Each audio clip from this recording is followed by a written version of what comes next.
Ay, Joy Tolero, taga Pinapawan City. So, panganay sa anim na magkakapatid. So, winner na ginagawa talaga ang lahat para sa family. So, empleyado for 7 years sa iba't ibang company, dagdag-ipon, madaming naipon. Basically, yung mga ID. Kaya, nagdasal kay Lord, wala naman talaga ibang opportunity na gusto ko talaga magbago yung buhay. Kasi nakita ko talaga yung sitwasyon ng buhay ng family namin. Pag hindi kakayon, walang makain. So, makaramdam natin yan. So, pinakita tong negosyo sa akin, sa hindi ko kakilala, kaibigan ko yung kapatid niya. So, walang iba, may angel, may mentor. Sir Bonifacio. So, direct ka pala? Direct? Yes.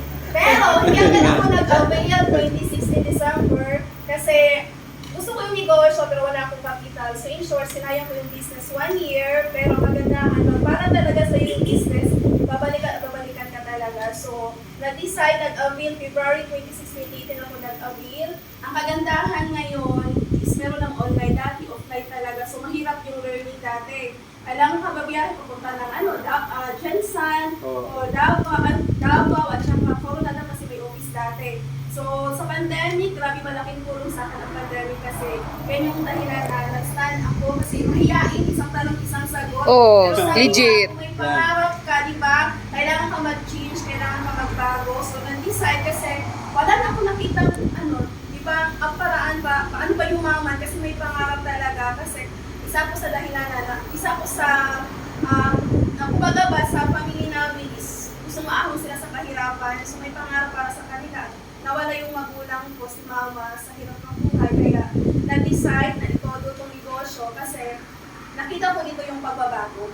Okay? So, ang kailangan ng dito, Ma'am Sai, okay? So, in short, nandiyan yung attitude natin na kinig, napaka-important yan sa negosyo, yung listening and learning attitude, sabi nga ni Absnor na matinding GLLA kasi yun yung isa sa dahilan bakit tayo makaakyat sa yung ladder to success.